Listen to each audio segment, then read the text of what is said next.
This week, we are going to discuss how open source crashed the stock market. That's a Good big job, deal. open source. Good job, open source. And a lot of big tech companies are feeling really shameful right now. We're going to get into it later in the show. Welcome to Destination Linux, where we discuss the latest news, hot topics, gaming, mobile, and all things open source and Linux. And we discuss all of those things if we have time to finally get to all the different stories that we have. We're my name pretty is good Brian. this week, this past couple of weeks. Yeah, we did good 1 week, Michael. 2 weeks. I think 2 weeks in a row. Yeah. Oh, wow. Look at that. We got this. Let's go for 3. Let's go for 3. And with me today are the floppy disks of podcasting, Jill and Michael. Are you calling us obsolete? No, he's saying we've got that vintage charm and we're the only ones who can still save the day when the cloud crashes. Oorah!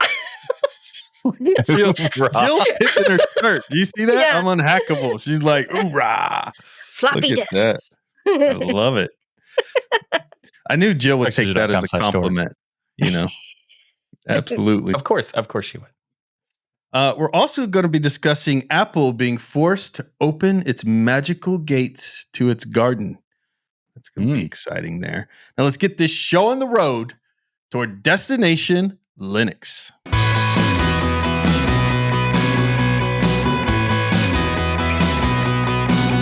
Our feedback this week comes from Alan. They have this to say. I work in a public defender's office, and I am, of course, the computer systems administrator. Administrators.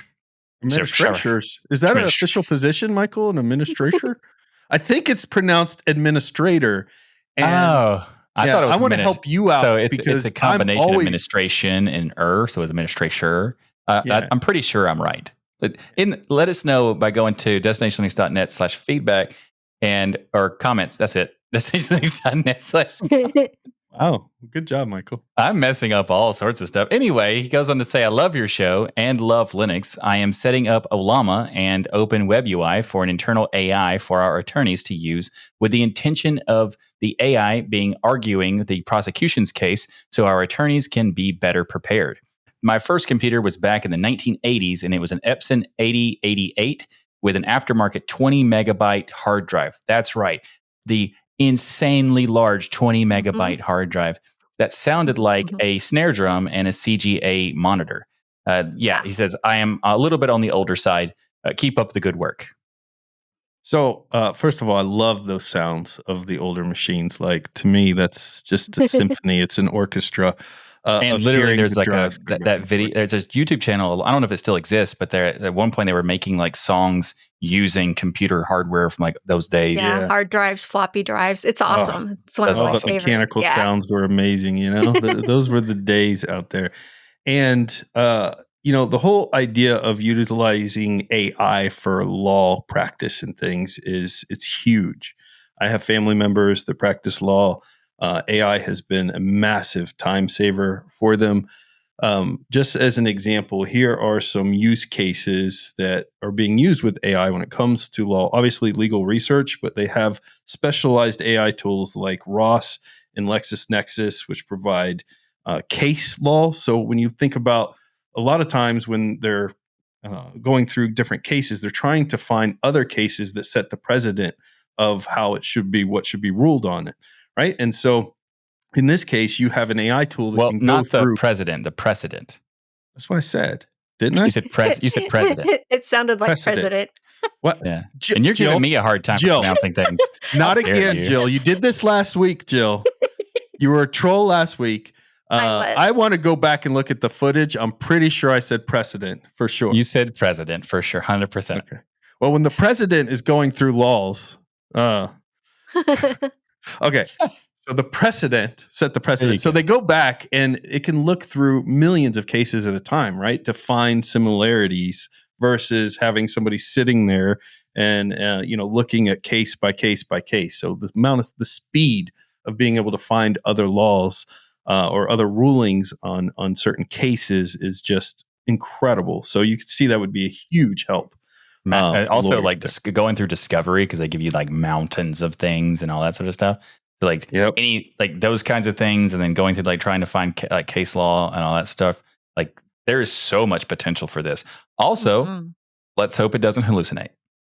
Yes, it starts talking like a pirate in the middle of court. It can't obviously argue for you, but well, people will probably try. I'm sure there are lawyers, and then there's really bad lawyers, and there's some really bad lawyers are going to use AI for their whole practice is just going to be one big AI readout.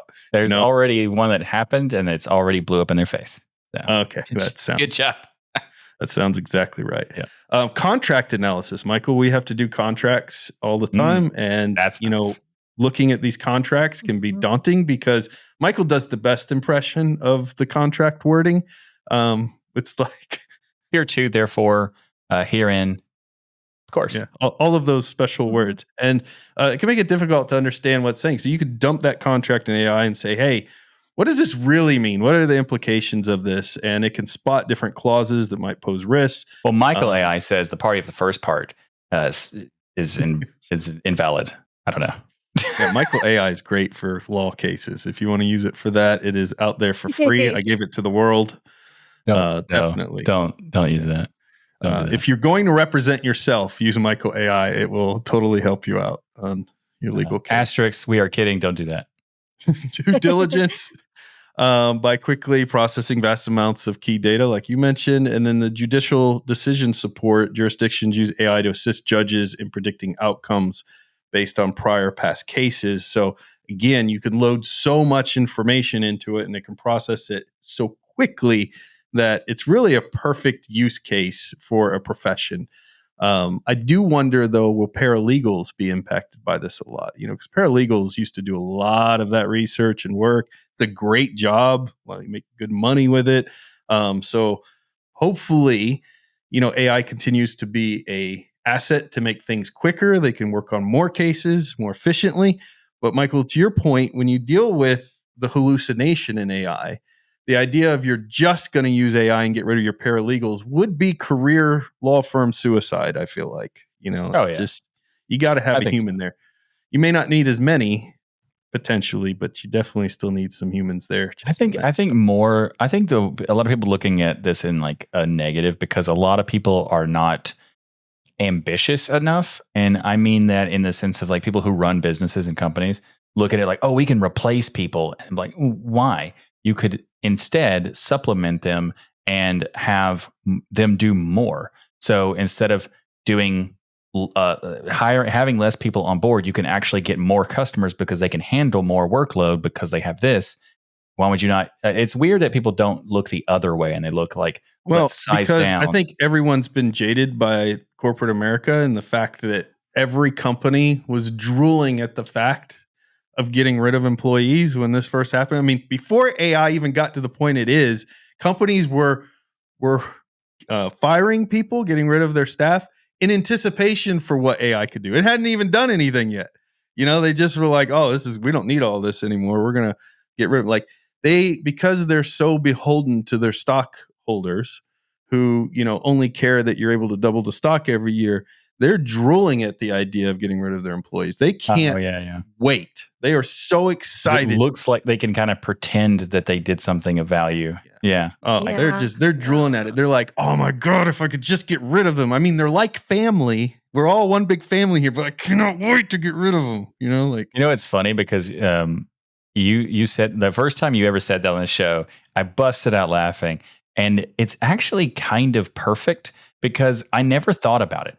They always talk about, oh, we're a family here. And I don't know why it never like popped in my head, but there's literally a phrase that says never do business with friends and family. You don't want that. It doesn't make any sense. Aw, but it's okay. And in this case, we've become family to each other. Yeah, well, this isn't a business, Jill. We don't run this like a business at all. This is the sloppiest run excuse of a business that's ever existed in humanity. Which is proof that we're like a family because it's a mess. It's just one big slop. Yeah. Aw. Well, thank you so much, Alan, for writing in and letting us know and sharing a little bit of your journey with computers. Yeah, the Epson 8088 was part of the Epson Equity series of computers, and they were wonderful. I've actually got an Epson Equity 2 Plus with an Intel 286 in my collection. Of course you do, Joe.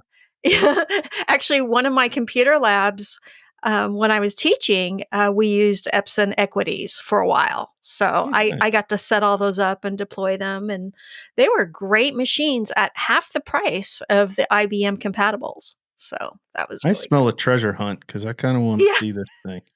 Is it too big to hold up, Jill? Yeah. Oh, yeah. And heavy. It'll have to be on a cart, huh? That's Yeah, funny. it would. Very cool.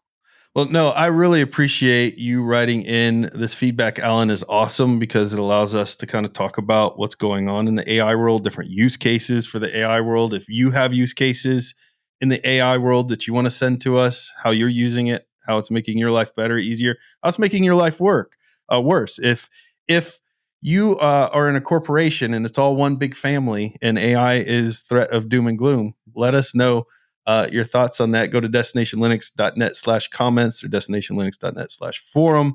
And Obviously, also, if speaking of the corporation, if they're like family, let us know if Bob's your uncle.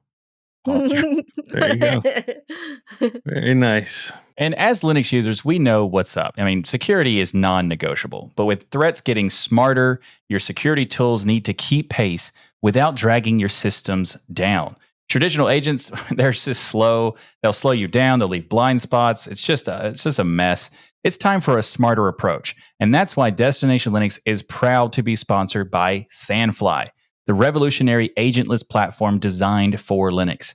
Sandfly doesn't just detect and respond. It revolutionizes security with SSH key tracking, password auditing, and drift detection, covering threats from every angle, whether your systems are in the cloud, on premises, or embedded devices. Sandfly ensures they're all secure without the headaches of agent-based solutions. Listen to what Ken Kleiner, the senior security engineer at the University of Massachusetts, has to say. He says, Sandfly is the first product I've seen that accurately and quickly detects thousands of signs of compromise on the Linux platform. Its unique method automates tasks which would be manually impossible. Automation is key with detection, and Sandfly completely fits this and other requirements. If your organization is using Linux, this should be part of your cybersecurity toolset. Experience security that's not just effective, but gives you peace of mind. No agents, no downtime, just cutting-edge protection. Dive into the future of Linux security at destinationlinux.net/sandfly. That's destinationlinux.net/SANDFLY. And see how Sandfly can transform your security strategy. Michael, did you know you can actually test this for free? Even if you're not a business yet, you're thinking about For opening free? one for Oh, yeah, but free. that's like, Up to you can only do it like Nice. 20. 20. Oh, wow. That's all your fingers and all your toes, Michael. All my Oh, fingers and all my toes can all your run toes. servers. That's 20. That's 20 of them right there. 20. Doesn't seem very efficient typing process, though. The interface to the software, its capabilities are truly awesome. Check out Sandfly, destinationlinux.net/Sandfly. It really is an amazing tool. You got to check it out. Michael, this episode, you give me some crap sometimes that I write episodes about AI, but you're going to see that I was like, took your feedback and was like, no more AI. We're not talking about AI. It's And not happening. then And something then this week DeepSeek happened. happened. And then I Yeah. literally messaged you saying, hey, this better be on the show. Yeah, this has got to Yes. be on the show. All right. So, unless you were living under a rock like Michael, because he doesn't listen to any news at all. Except So for this, I this did hear actually about somehow this. popped up on his feed Yeah. somewhere.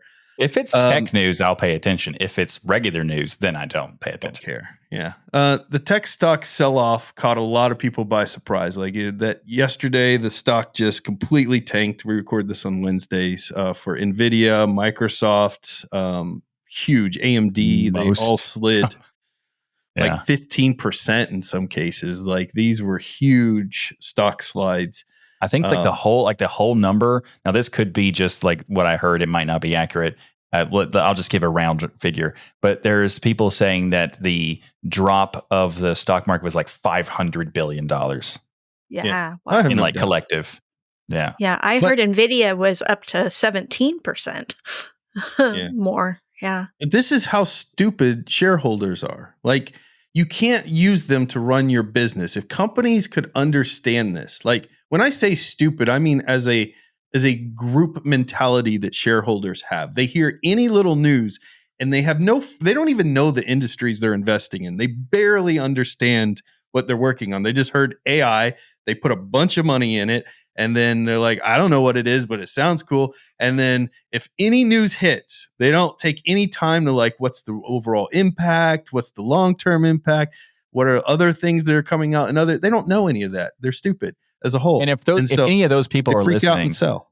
to this episode, contact me because I'm starting my own company. It's called Blockchain Bitcoin / AI.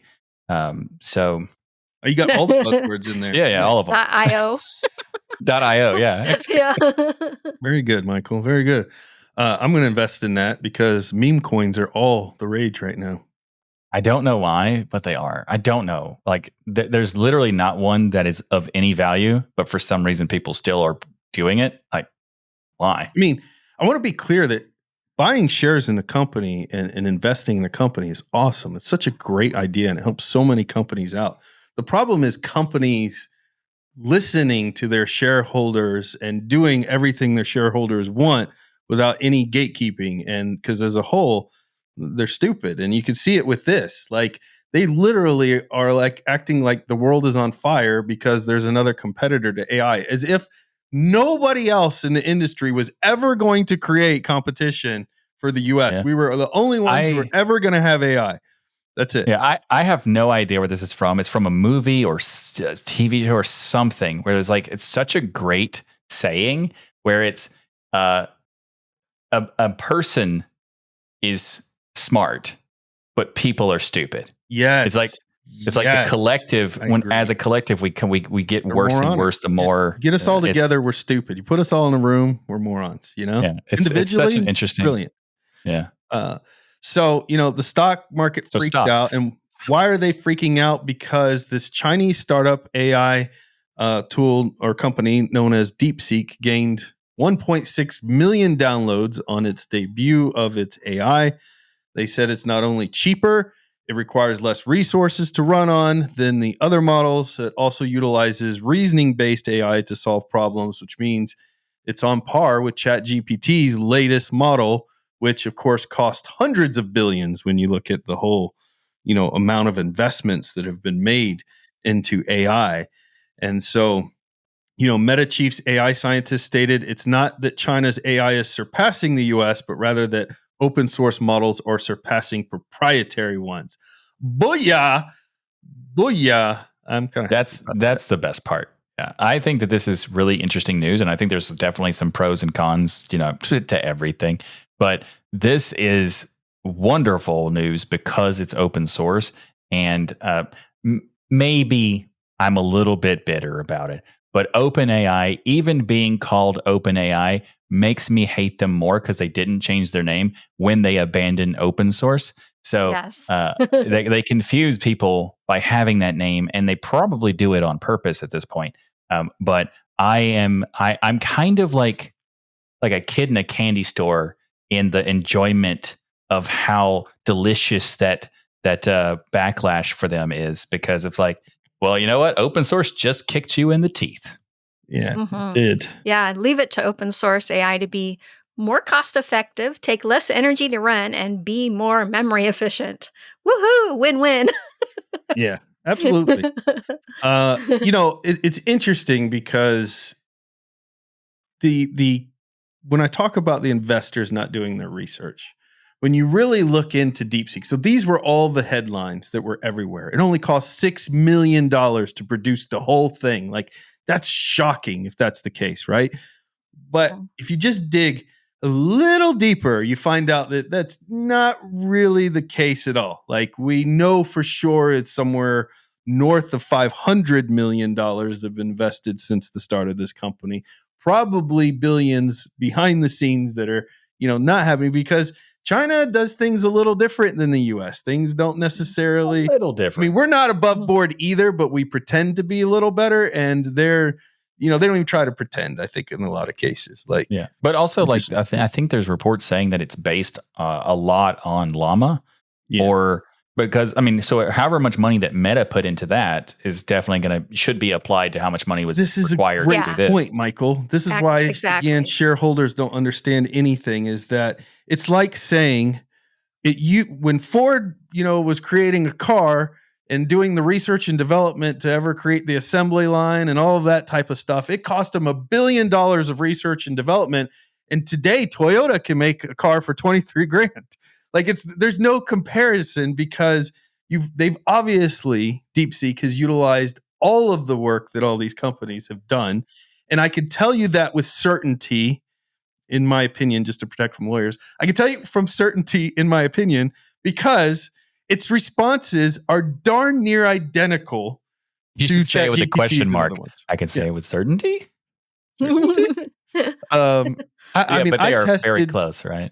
I tested DeepSeek out in all kinds of different contexts. I mean, writing code, asking it general questions, seeing where its guardrails were at, telling jokes, doing show notes. I tested all kinds of different things. And number one, it's super cool. I think it's amazing. And I love that it's open source. But I see nothing that makes me go, this is surpassed anything that exists already.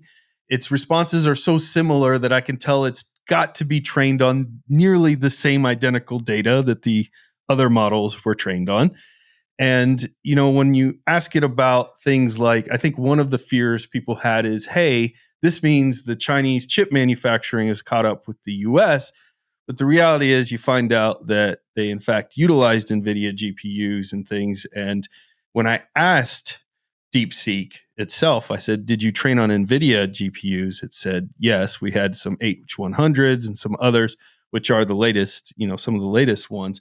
But it also mentioned that we may have utilized things like AWS cloud services and Google cloud services, which allow us to access NVIDIA hardware without actually having NVIDIA hardware. It suggested that may be the case. So I like how it said may do that. We may have done yeah. if the investors just breathed a little. You may be having this call may be recorded. It's always recorded. May be recorded.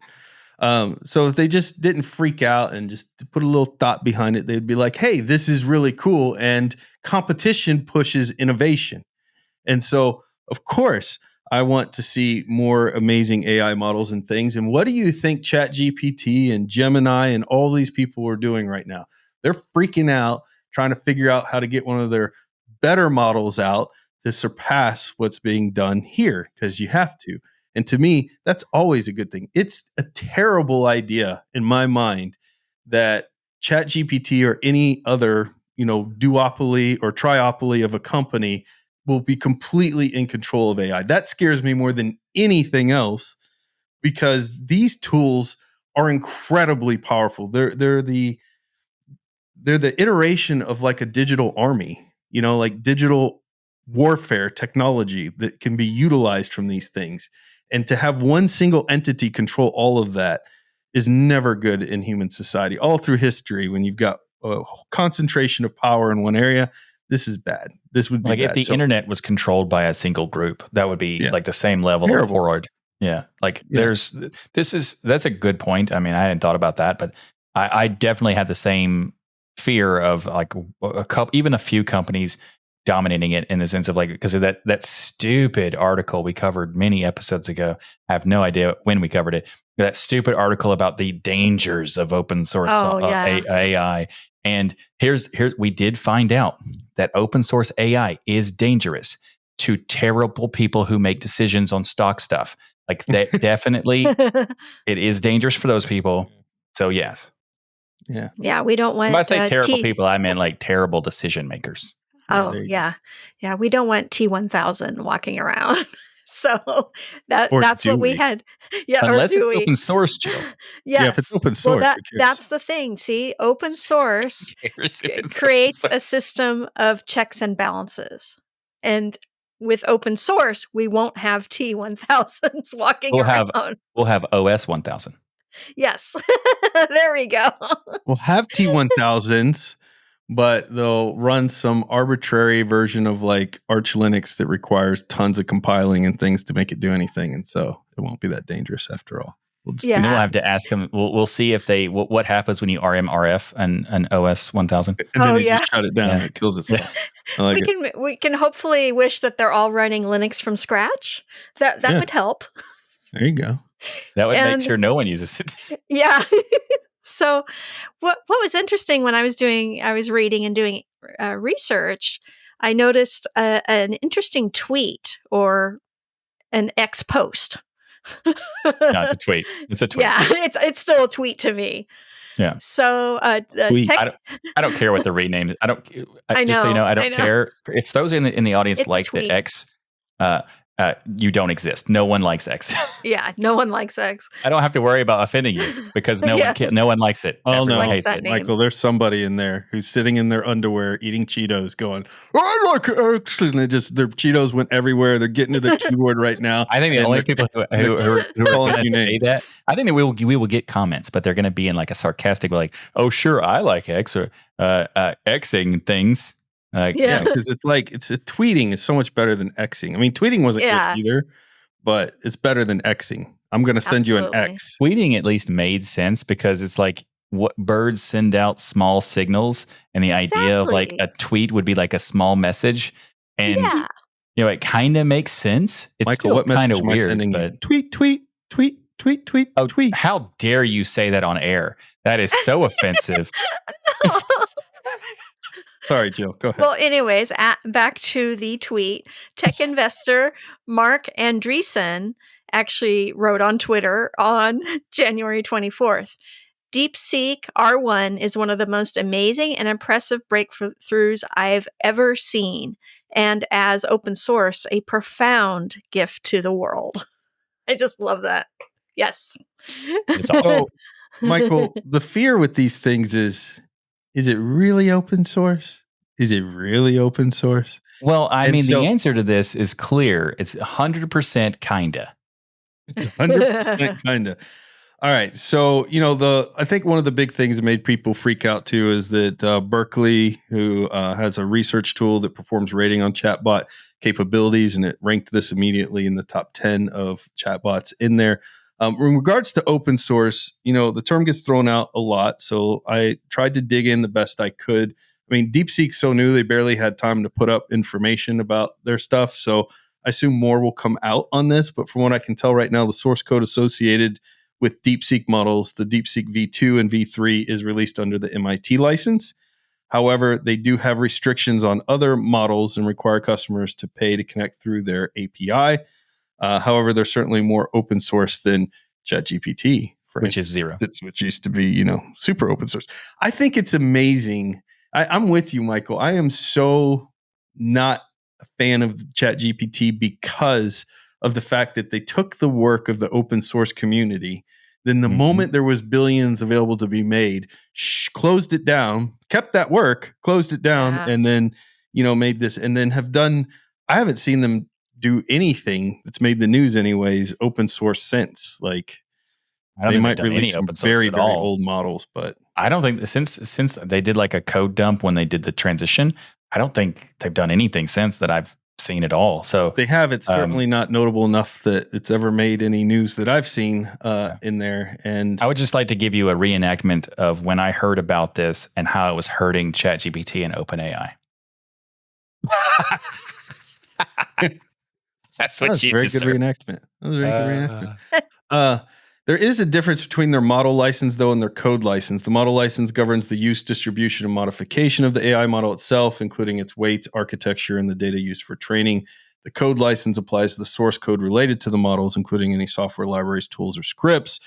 This part have V2 and V3 open source under MIT. The other part is under far more restrictive license there. So the model has restrictions such as, and these are terrible restrictions. It makes me really upset. Prohibitions on the use of military purposes. So you can't use it for military purposes. I mean, Oh, darn. what's the fun in that? There goes the T-1000. You know? Yeah. Restrictions against generating harmful content. I mean, again, but How dare you?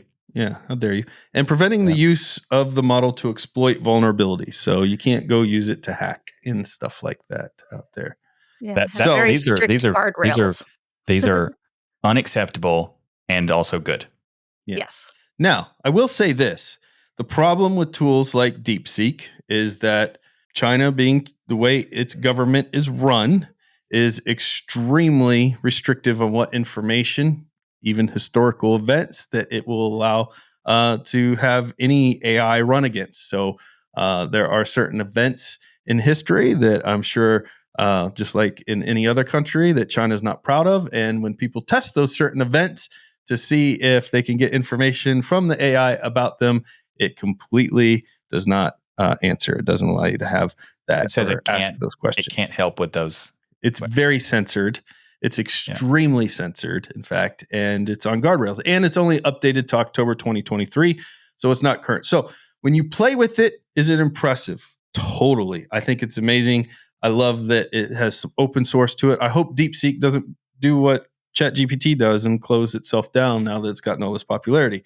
At the same time, is there anything in this tool that's not already been done before? No. I mean, ChatGPT has far more Open source. I mean, well, we've got Llama Llama, is we've got technically, but like lots of it's open not. source. Llama is not AI. anywhere near the same level, and I think that what they did was able to make an open source thing that is at least on par with ChatGPT. So I think that in itself is in cool. parts, because Yeah. it doesn't have voice integration, so you can't go talk to it. If you do a Chat GPT, you can sit there and have a chat with it, and it's going to interact like a human back with you. That's a huge innovation leap. That Creepy. took a lot of technology to do. It takes a lot of processing to do. Number two, we don't know about its API capabilities. You got to understand that tools like Chat GPT and Grok and others are being integrated into call centers. They're being integrated into workplaces as bots to handle people's issues, to resolve problems real time. And that means that hallucination cannot exist, right? So these are very specialized models that are built off of ChatGPT that run through APIs for all of these corporations and things. And so from those aspects, DeepSeek has none of that. And so what it is a really good large language model that was trained on what seems like very similar data to other models, and it runs really well.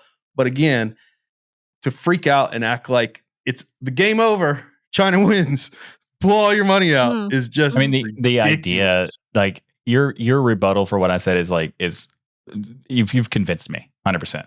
But like the idea that people were seeing this and just instantly reacting like, the sky is falling type of stuff. Yeah. Like it's kind of hilarious in a way, because if you just take a moment and research, which is, to be fair, people taking any moment to do any research these days is quite rare. Yeah, so it's really tough. At least It's we tough understand with the internet and the library in your hand. It's really tough. No. So you don't understand. We having easy access to the information superhighway is, remember, it was called that at one point. Yeah. Sure was. Yeah. See, that was great. But the problem is we don't want to get in the car and actually go on that superhighway. We just want it to be like kind of like read the sign to get on the on-ramp and be like, that's enough. Yeah. I read the sign. It's just like traveling on it. I read the sign where it's like roughly going around there. Yeah. Yeah. That means headlines, people. It's interesting because I'm trying to take the position of both. I love that this exists. I think it's super exciting. I love that it's open source. Also, stop freaking out because it's not that exciting. It's not like they, paved new roads with this. And I think the claims that have been made about the $7 million and all this ridiculous stuff need to be thoroughly investigated and have already been debunked. There's been people talking about how like the amount of information about the money has gone from like 6 million or under 6 million to 6 million, then to 10 million, then to 20 million to 100 million and 500 probably billions invested by the Chinese government behind the scenes. Yeah. And also all the billions that were done by the other stuff that it was using, for sure. So like it was a lot of money that went into it. But there's also another AI model that people are not talking about. And actually it's nicknamed because it's like the presidential model. And that's because it's like based on Llama. You've heard of Olama, right? Oh yeah. Yeah. So there's Barack Olama, and that is Barack Olama. Is that real? Was good? No, it's not, but it should be. That is so good, Michael. That dad joke is stupid good. Barack Olama. Oh my gosh. Thank you. Oh man. I'll be here I'll be here next week too. Next week too. Indeed. I won't be here next week though. So if you That's hate true. everything I just said, uh, you don't have to hear me next You week will have Oh. victory for 1 week, and he'll be back. for 1 week, and then I'll be back. Yeah, you win the battle, but I'll win the war. So that's how this works. Exactly. That's kind of our take right now. Obviously, DeepSeek's got a lot of road ahead of it, a bright future. There's a lot of things that can come out over the next few weeks about this. One thing I want to mention is, like all these AI models, the privacy policy is a big deal here. What you put into AI when you're going and testing this you have no rights to it all. It's What assume you that put it's into being AI read. is now theirs. It's going to be tied to you in every form fashionable. They're going to buy more data on you and tie that to your thoughts and everything that you're putting in there. So just assume you're typing a public X. So dumb. Assume you're writing a public X that everyone can see and read with your actual full name in it. And that's how you should use AI because, Yes. And by the way, DeepSeek's no different than ChatGPT and the others this way. There is no privacy expected or guaranteed, and people are reading There this is a manually and everything else. slight asterisk to what you just said, and that is because you can technically, not all of it, not everything, but you can technically get the DeepSeek thing because it is open source, and you can run it locally if you have powerful enough computer, which is cool because you don't necessarily need the most powerful computer ever in order to do it. And so in those cases, there have been people testing to say that a lot of the restrictions are taken off, not everything, but like the stuff that's illegal, they do not take those off. But like stuff that's information related in terms of like historical events, that stuff those restrictions are removed. So the local versions you could do, and you could argue that they're not going anywhere because you control where it's going. As long as the code doesn't have some kind of, phone home thing or whatever. But I don't know if it is because I'm not sure if anybody's actually done an audit of it. But if not, and you have it locally, you could argue that you have that benefit. But if you're using the one that's online in the like API and whatever, then just know it's not any better. They're all taking your data, and even if you put it in the public and not on the chat system, they're still probably trying to take your data. Yeah, exactly. Yeah. I mean, that's the best way to look at this. And it is also all the servers are hosted in China. And so, there's obviously the governments can't get along. 5x5 sandbox, one shovel. And so you got to deal with that aspect as well, that stuff could be used by either government nefariously. And so you've got to keep that type of stuff in mind as well. So, And all sometimes of it feels like a litter box and not a sandbox. that, probably is a litter box. More like a litter box for sure. All right. Some happy news, Jill. I want some happy news. I mean, this was happy news too, but Pebble Watch. Do you remember the Pebble smartwatch? Oh, absolutely. In fact, I had one, Of and course you did, Jill. yeah, I had one because they were that year. I went to CES and they were showing them off, and I Oh bought one yeah, as you went to soon as I could. CES. That's right. Yeah, Man. so that was cool. But unfortunately, that's one of the few tech in my collection that kind of got destroyed because it got wet in rain. And Oh I'd no. forgotten I was wearing it, and then we had a thunderstorm, and it ruined That's a it. bummer. Yeah.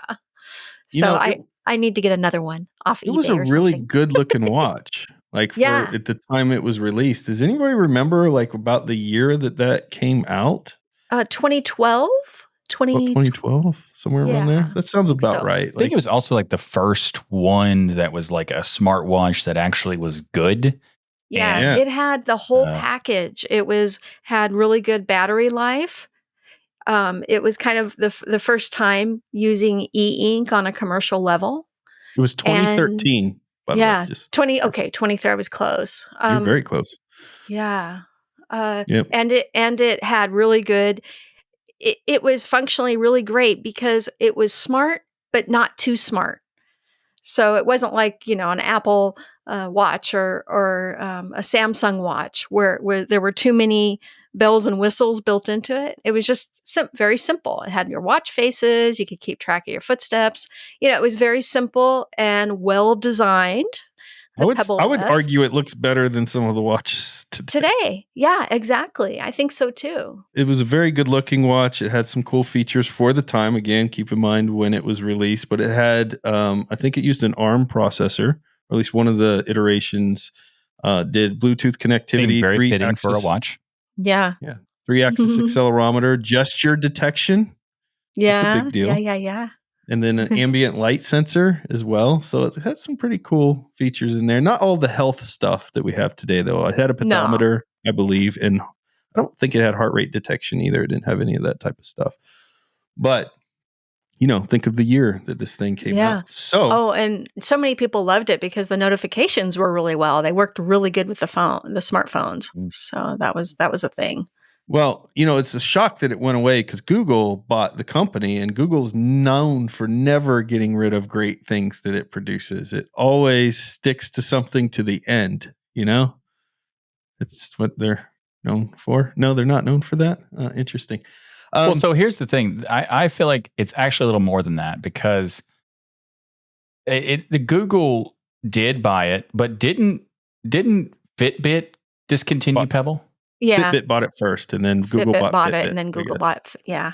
But Google bought Fitbit. But who actually discontinued Pebble? Was it Google or was it Fitbit?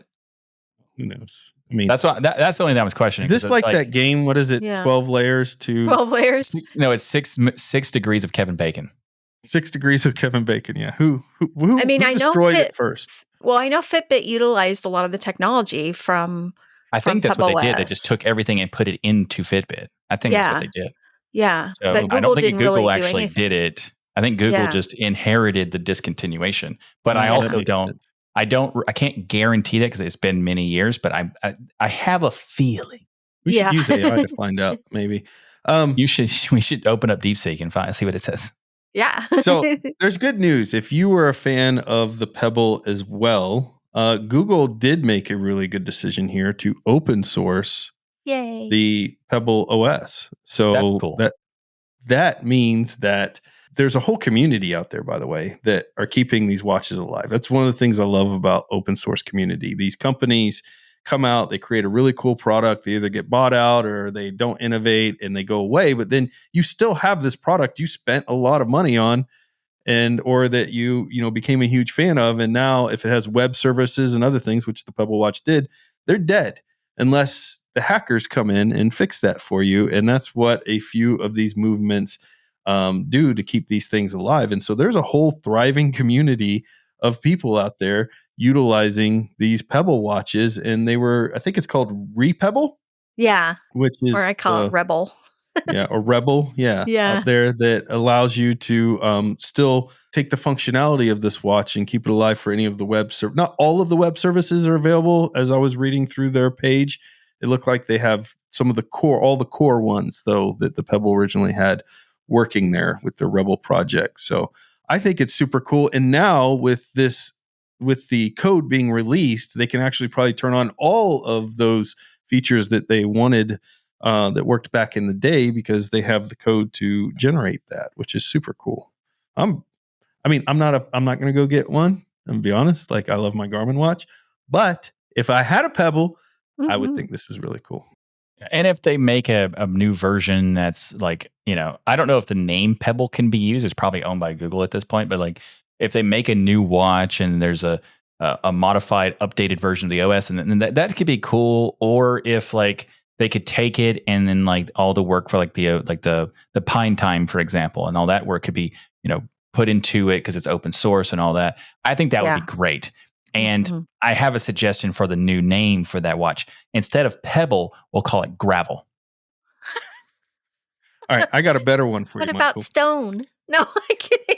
I got a better one for you. Cobblestone would work. How about Cobblestone. Raspberry Pi Foundation comes out with a watch, and they call it Fruity Pebble. There we go. That's perfect. Boom. That's good, Ryan. That's good. See, that's great. Joke. But there's two trademark things to deal with in that case. Yeah. True, but it's a genius name. It's a genius. It is a great name. It is. Tell me you would not own a Fruity Pebble if I would go out and buy one right now. Yes, of course you would. It's powered by Raspberry Pi chip. I mean, it's powered by dad jokes too. Powered by dad jokes. That has to be an app. Yeah. Raspberry Pi Foundation, we release this to you with no cost to us, that idea, as long as you send us, number one, all of us get a free Fruity Pebble. And number two, I you just program an realized app that tells dad jokes in the OS. That's that would be the great. requirement. And I also just realized that technically speaking, I should make a T-shirt for this because I'm powered by dad jokes. Yeah, Yeah. that's a good one. Oh, I like that shirt. That would be a good shirt. I'm powered by dad jokes. I like it. Speaking of fruit, Michael, Apple, you know that company out there? Oh, what? They make let's Phones and see, stuff, I think. phones, Computers, laptops, and tablet, laptops. and like own ridiculous amounts of money. They have lots of money. Yeah, They got a you're talking lot of about money. Are you talking about the one that's a Macintosh, or are you talking about Fuji apples? Fuji apples, of course. Those are Oh, of delicious, course. by the way. Those are delicious. Absolutely Those are the delicious. best. So Apple is being forced to open its gate to the garden. The European Union is pushing Apple to make its iOS features, including AirDrop and AirPlay, more interoperable with other platforms like Android. And a document released by the EU outlines several changes they want Apple to implement to ensure effective interoperability with third-party devices, including AirDrop. Apple must provide a protocol specification for third parties to allow file sharing between the devices. And then AirPlay, they want to enable, obviously, the AirPlay be able to receive these files and things like that, or be able to receive the casts, I guess, from your phone. So you can AirPlay on different devices. And then other features, proposals covering iOS notifications, working with third-party smartwatches, so that other companies like Fruity Pebble can have that integration with Apple as well as Android when they do that. So here's my take on this. EU is actually making Apple a better company, and Apple doesn't realize it. Like when I think of USB-C as an example, Yeah. EU's forcing Apple to go to USB-C made Apple a better product. It's a better product now because I don't have to have stupid lightning cables plus USB-C cables plus all this waste, of different wires and things. And then we know the lightning cables break off inside of iPads all the time. That's the number one repair I do for family members, by the way, is pull out the broken piece of lightning port out of the charging of an iPad because the things always snap. They just break. It was a cool design. It allowed fast charging, but it was outdated when USB-C got to And they were very specifications. quick at the same. They were like roughly around the same time, I think. Roughly, Lightning was first. I'm pretty sure it was out there. By first. like At a least it little was bit. marketed better. If it wasn't, so.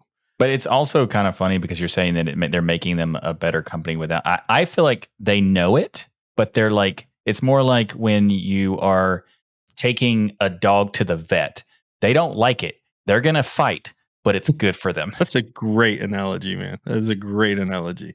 Apple is so stubborn with this stuff, but it's really anti-competitive. Like nobody else, like Garmin, for instance, can't have access to make their watch as functional as it could be because Apple wants to keep that stuff closed down. And of course, they're always going to say it's for security and all the other stuff. Well, then how do you do it on your own watch, dummies?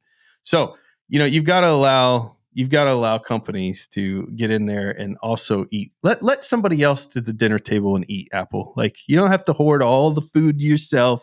Let some other companies eat. Let us have some food. We're not saying we want a part of the apple. We just want to be a part of the orchard. Yeah, there you go. Yes. Let us in the orchard. Aw, Ryan, I fully agree with you, actually. And as an Android user, it would actually be so convenient to partake in the original Apple walled garden of sharing data and casting data, Mm-hmm. Well, it especially wouldn't on be my the Apple walled garden. It'd be the Apple garden. our Wall would Apple garden. Yes, there we go. So especially on my smart TVs that almost always have AirPlay built in for casting, Yep. and it is annoying Yeah, they having do. to sometimes use third-party apps to achieve this on Android to cast to certain manufacturers of TV, Samsung. Yeah. Yes. Yeah. And also Samsung, Yeah. you're terrible at so many things. Yeah. But the other thing is there's Apple opinion. CarPlay. In my opinion, you're terrible. Yes, but the fact that they got caught having microphones on your TV, you don't need that. But the CarPlay stuff, like I've used the Android version and I've used the Apple versions for the car stuff, and the Apple ones, it's better. Yeah. It is. So I don't know why Android can't even it's so annoying to use the Android one, and the Apple one is just like it works smoothly, and you can even do it like wirelessly hooking up and stuff. Like anyway, Yeah. so I think Apple makes a lot of cool products. They have a lot of good stuff, but also they're terrible. So, in my opinion, so I think the EU is them doing this. Let me show you my reaction when I'll reenact it. When Reenactment. Here we go. Another reenactment. Hey, you got to watch the video version of this show for Michael's reenactments. Yeah. Yes, exactly. You don't want to miss this. This is when I heard the news that EU is forcing Apple again to do something that they should have already done years ago. Wow. It's very similar to your reaction of ChatGPT. I mean, yeah. It's a little simple. I had the same feeling. Now I just picture you in your house all day reading headlines going, yeah, but not just that, but doing it to a camera. Yeah. Okay. Good. When you look at apparently, when you look at the market share, generally you want to say, hey, companies are free to do what they want. It's their products. They innovate, blah, blah, blah. But there are monopoly laws for a reason. And so when you look at Apple's share, they have a 28% of the global smartphone market share. Guess who owns the rest of that? Like nearly all of it is Android. Google? So you've got a duopoly, right? Yeah. In the United States, however, speaking, it's not necessarily like Android because Google doesn't have the most phones sold. That's Samsung. So like I think they have like a little bit of an out there. But it's utilizing Android. As far as operating systems go, yes, it's Android. Yeah. It's all Android. And Apple has a significant lead in the market share in the US at 57%. So globally, 28%. But in the US, they darn near dominate the entire market. I mean, 57% of the entire smartphone market is huge. Like, because everyone has a smartphone. Like, everyone. And some of us have many. Yeah. Now, when you have a newborn, the hospital gives you a smartphone for the newborn. Like it's just you get one right out of the womb. Now you don't even. Have and actually you have to have so many decisions when you have a kid. You have to name the kid and pick which you want, iPhone or Android. So hard. Well, yeah. I mean, the naming the kid is actually second to picking the phone that they're going to use. Yeah. Do you want a kid walking around with an Android or you want a kid walking around with Apple? That is a tough decision. Their future could, and you're basically, you're forcing them to have this particular device until they're at least 4, eligible for the next upgrade. So they're at least eligible for the next upgrade. So they love their closed garden. It obviously gives them a competitive advantage. And, they're normally I would be like, hey, they're allowed to do that. But when you cut off all competition from being able to compete with you at all, and you have a monopoly or a duopoly, then, that's where governments come in to break that kind of stuff up. And I think that's kind of what's happening here is they're being forced to open that garden because they are so dominant. And they're dominant because they made a lot of great decisions with hardware. Let's be honest. Like they so many people to this day will sit there and argue with me that people don't care about privacy. But you know who cared about privacy enough to actually trumpet it? And I'm not saying they actually are the best in privacy because they're far from it. They do better than Android in most cases, but they're far from it.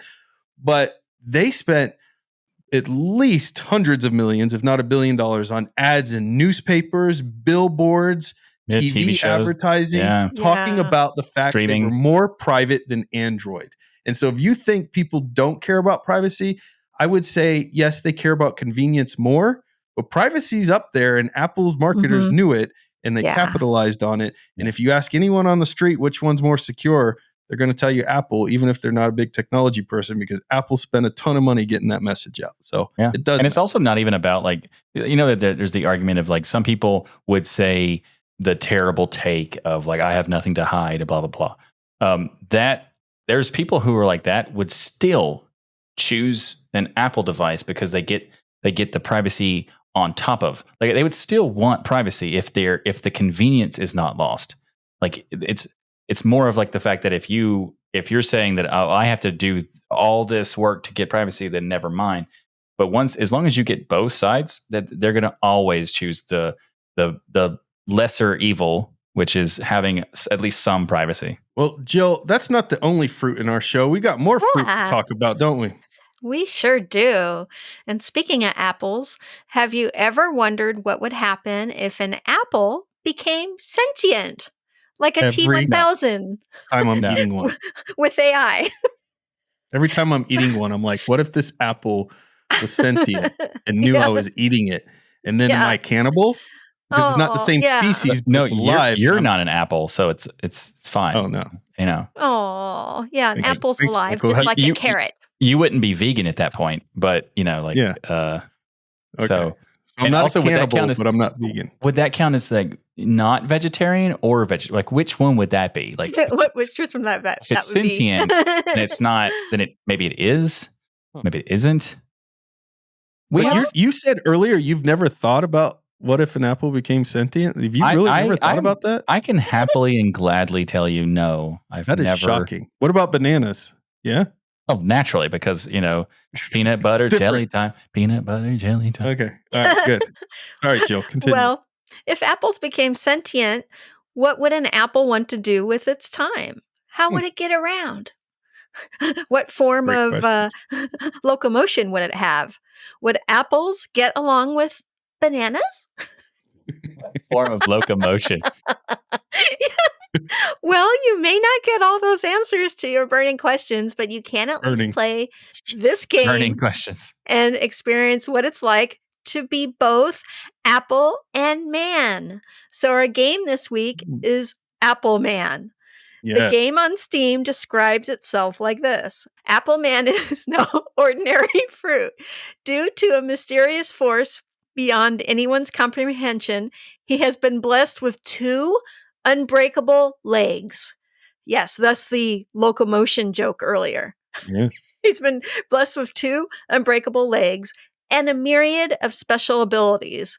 With his newfound power, he is absolutely determined to accomplish his lifelong dream of reaching to the sky. His lifelong dream of like 2 days. Yeah.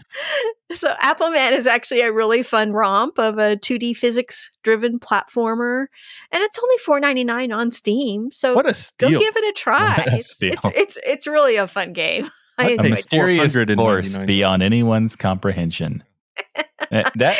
So is it a man that became an apple, or is it an apple because it was bitten by a radioactive apple, or is it an apple that became a man because it was bitten by a radioactive man? Then $4.99 and find out, Michael. It's an apple with fragile legs. Yeah, fridge. Jill, your dad jokes need help. Like they are. Hey, they're so like that Michael's joke's from are the bad. Christmas story. No, Ryan, why are you being so cold? You're basically acting like a freezer right now. This is unbelievable. So look, I know a lot of you out there have the same burning questions we do about apples becoming sentient, and so or cooling $4.99 questions is because it's you put it in the fridge. Yeah. Oh my gosh. Can we shut off his mic remotely? Is that like a thing? Luckily, it's powered by a mixer, so only I have control. If I had ability to have a sentient apple, I would send it over there to turn off your mic. Is what I would do. I would be very terrified and let it. Yeah, you'd be scared of it. You'd be scared of a little apple man, really? His unbreakable legs. What if it tried to kick me? Yeah, that's true. It would try to kick you.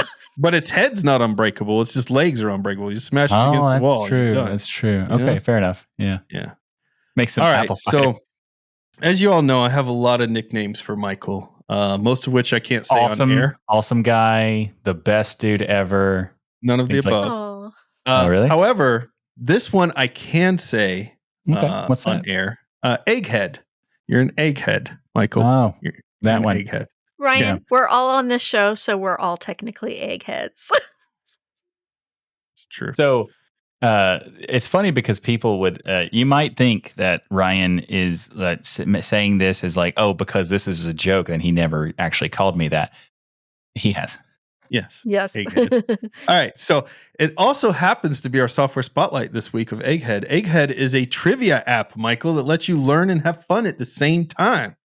Well, I mean, obviously, I would play this and I would get everything right automatically. Yeah, because you are an egghead. It has tons of categories like history, science, geography, sports, art, celebrities, sentient apples. The celebrities thing guarantees I get stuff wrong. Yeah. I don't think I would do very well in that category either. It has ability to download quiz, save downloaded quizzes, delete saved quizzes, switch to dark light or system mode. And to me, if the app doesn't have that, I ain't using it. So that's an important part. Having the dark mode in there. But Dark it's mode is cool. important. It's just I think we need to now. This is a perfect app that we can do a live stream challenge of like who can get the most answers of this quiz. Can I have AI open? Because I'm not good at You cannot. Yeah. I don't think it would help you anyway because it's probably timed. And if it isn't, I'll add a timer anyway. Ryan, you could put it on easy mode, and that could help a lot. Yeah. We will put it on super expert, hardcore, awesome mode. I mean, even things like who was the first U.S. president. Don't ask me stuff like that. I have no clue. Like, Bob's your uncle? I don't know. Who cares? Bob's your uncle. Yes. Yeah, there you go. And it's another. That's just if you didn't know, that's what George Washington's nickname was, Bob, and he was somebody's uncle. Yes.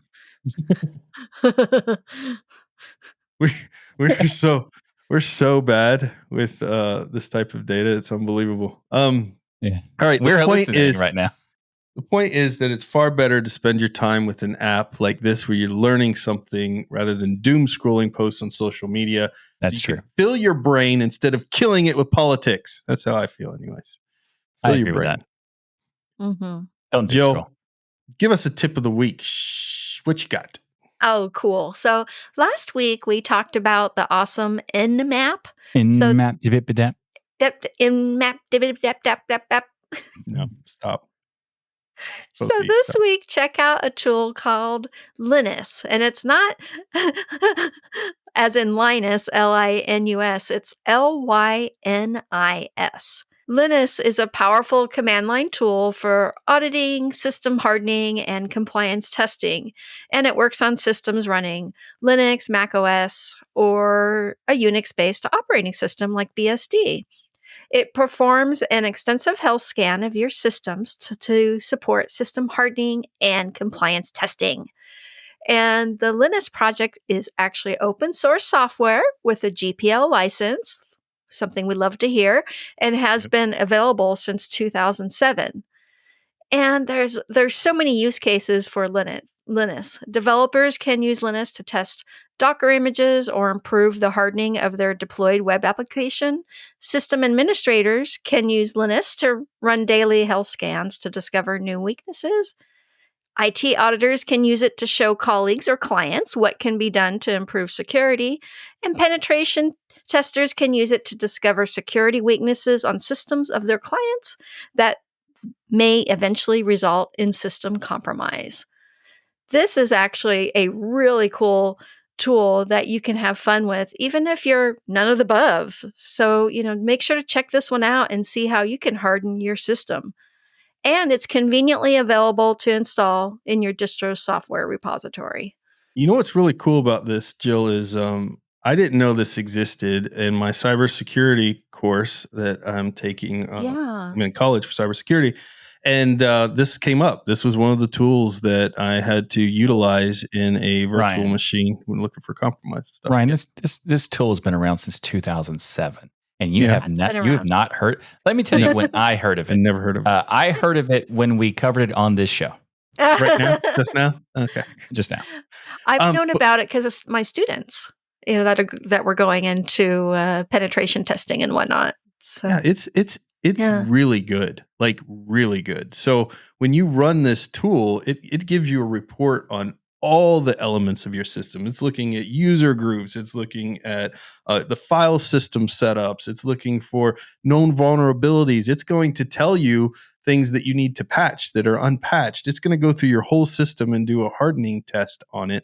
When you talk about hardening, like people who are even into IT and things, a lot of times if you're traveling internationally, your company will require you to get your laptop hardened. And one of the things that they do, of course, there's multiple steps to that. But one of the things is making sure that all the accounts are locked down, that your BIOS, for instance, is locked so people can't get into that, all kinds of different things. But running this type of hardening test is just one of the many methods you could see where there might be a possible vulnerability on your system. Really cool, really fun to play with. Get Sandfly, start playing with some of these tools because with AI being as powerful as it is, You're going to need them.